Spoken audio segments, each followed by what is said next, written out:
Olá, nós vamos continuar o estudo das funções químicas, falando hoje das funções ácidos e bases. Já tivemos algumas aulas iniciais onde nós pudemos avaliar os conceitos de ácidos e bases, ver a montagem de fórmulas de compostos iônicos.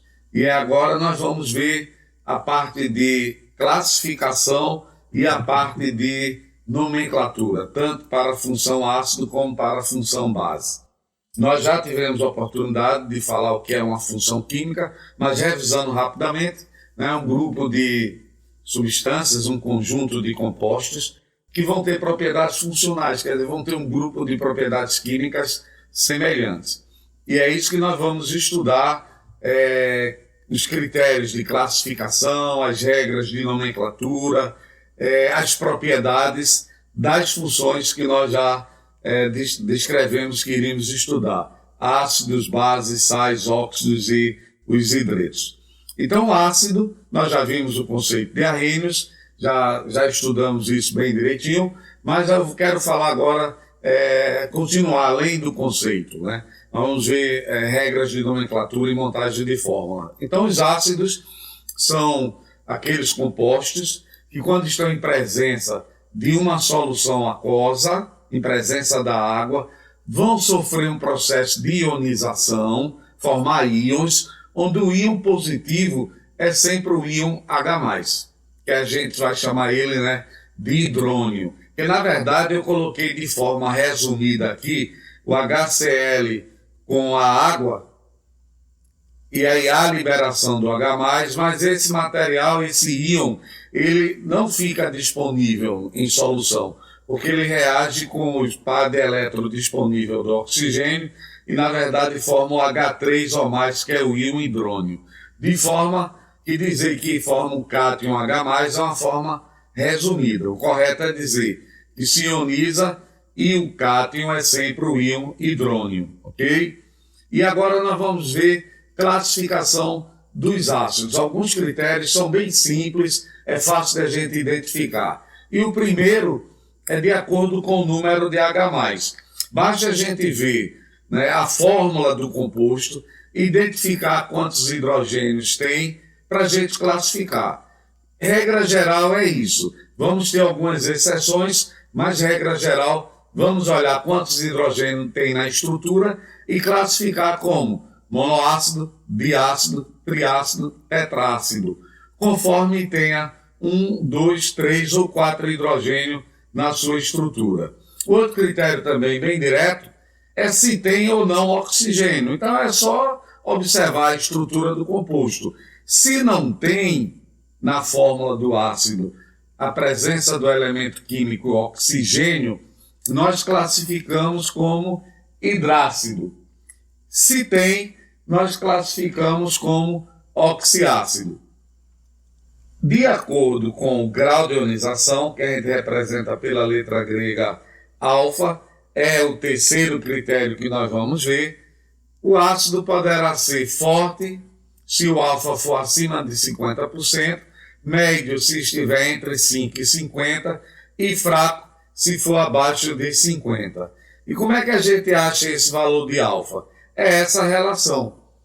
Você vai dissolver o ácido em solução aquosa, em água, e aí, dependendo da quantidade inicial que foi dissolvida e quanto foi ionizado, essa relação matemática vai dar o grau de ionização. Só um exemplo. Na relação do ácido clorídrico, nesse exemplo, de cada 100 moléculas ionizadas, dissolvidas em água, 92 se ionizaram. Então, fazendo a relação número de moléculas ionizadas sobre a inicial, 92 sobre 100 dá 0,92, que em termos de porcentagem, quando a gente multiplica por 100, 92%. Então é classificado como ácido forte.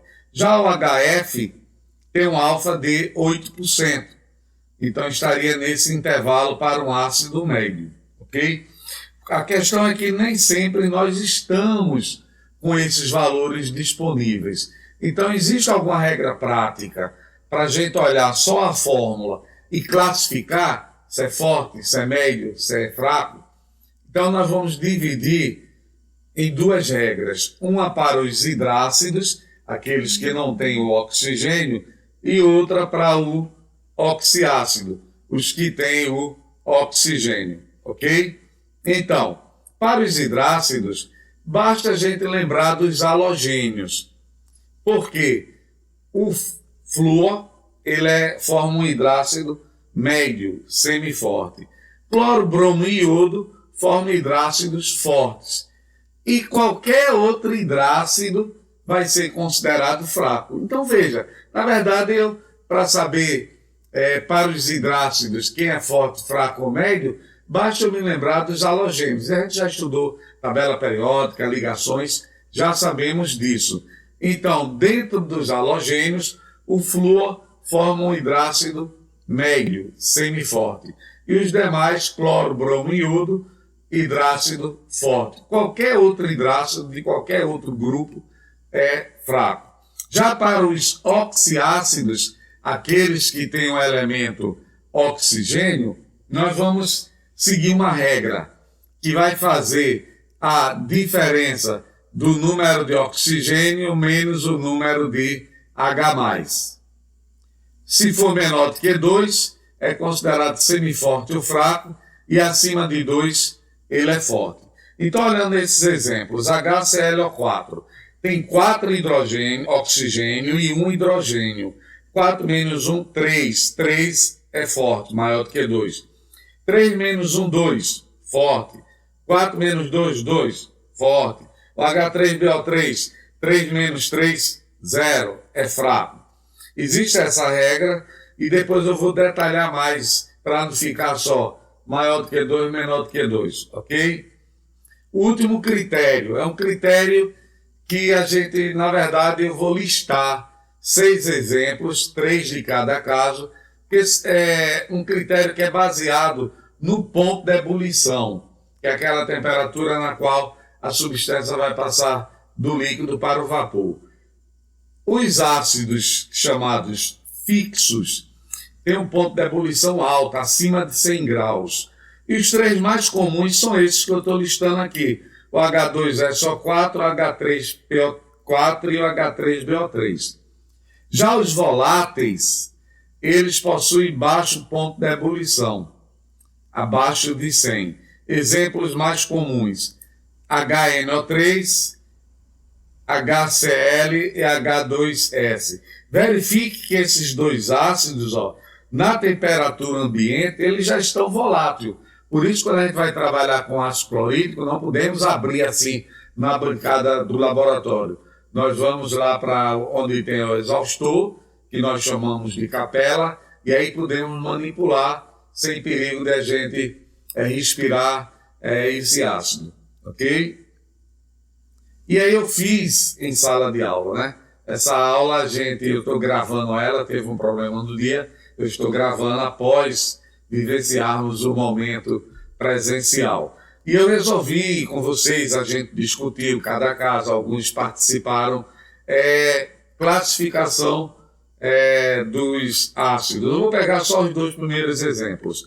HIO3 é um monoácido, porque só tem um hidrogênio, é um oxiácido, porque 3 oxigênio menos 1, 2, então, é um oxiácido porque tem o oxigênio, e é forte porque tem 3 menos 1, 2. Já o HCN é um hidrácido, não tem oxigênio, só tem um H+, é um monoácido, e é fraco, porque não pertence ao grupo dos halogênios. Para esse critério de forte, fraco e médio, eu disse que ia detalhar mais, então existe essa regra que eu acho mais comum, que é o número de oxigênio menos o número de H+. Conforme o resultado, 0, 1, 2 ou 3, a gente vai classificar em fraco, médio, forte ou muito forte, ok? Revise esses exemplos que nós já tínhamos discutido em sala de aula.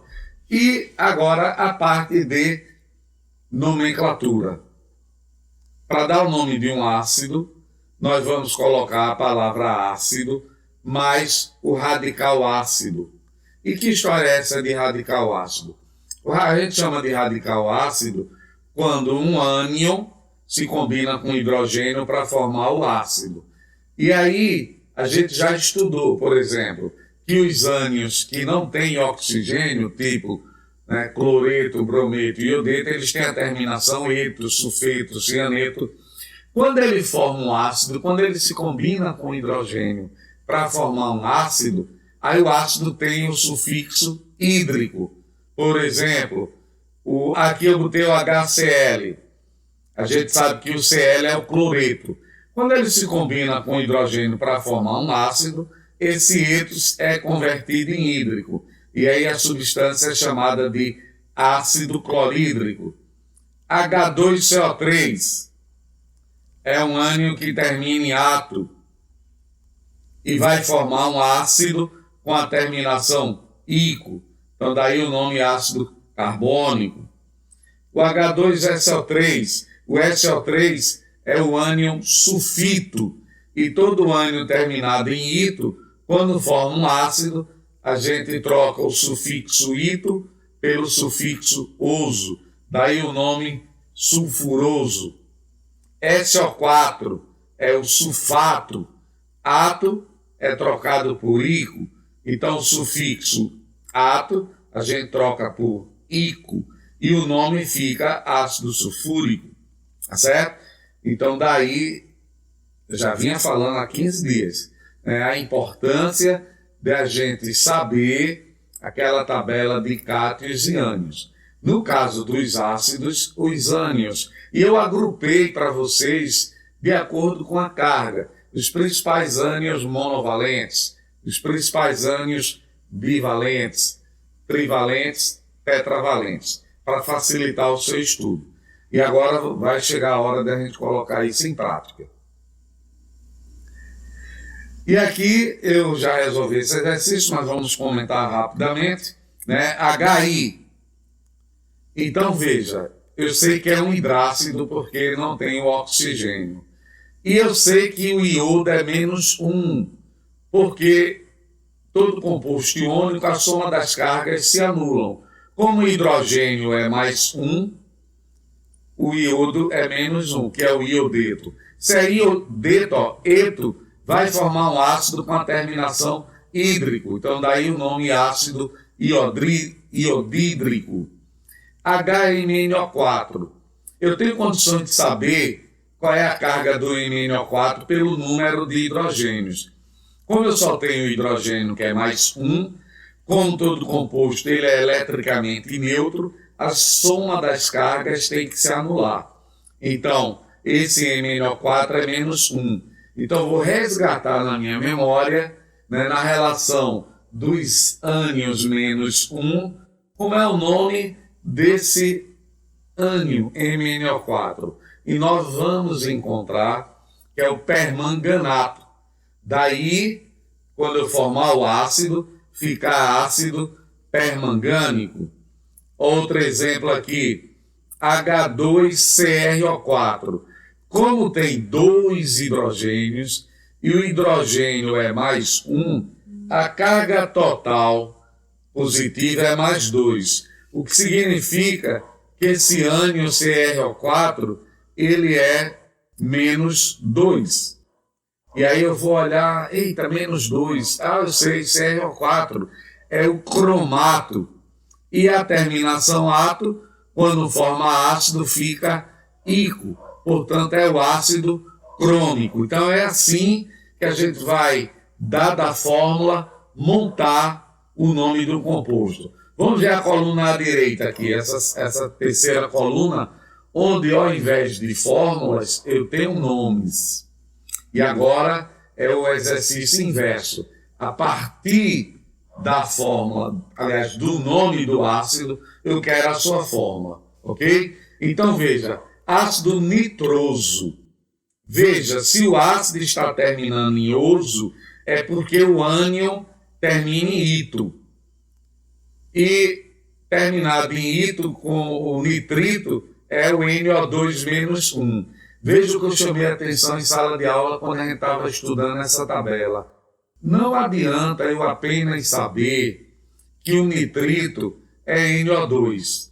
Eu tenho que saber que o nitrito é NO2 menos 1. Porque quando eu for montar a fórmula do composto, eu vou ter que juntar hidrogênios. E a quantidade de hidrogênio é de acordo com a carga do ânion, de modo que no final o composto seja eletricamente neutro. Então, se o nitrito é o NO2 menos 1, eu só vou precisar de um H+. Então, a fórmula do ácido nitroso é HNO2. Ok? Vamos lá. Perbrômico, quer dizer que eu devo me lembrar da estrutura do perbromato, que é o BrO4 menos 1. Não posso saber só que o bromato é BrO4. Porque se eu não souber a carga, quantos hidrogênio nós vamos localizar? Tá certo? Então, é menos 1 mais um hidrogênio. Então, o ácido perbrômico é HBrO4. Ácido fosfórico. Então, eu tenho que me lembrar do ânion fosfato. Está na relação de ânions trivalente. O fosfato é o PO4 menos 3. Como a carga negativa total é menos 3, eu vou precisar de 3 hidrogênios para neutralizar. Então, gente, é assim que vocês vão fazer a montagem na lista de exercícios que estará disponibilizada para vocês. Agora nós vamos continuar e nós vamos ver a função base.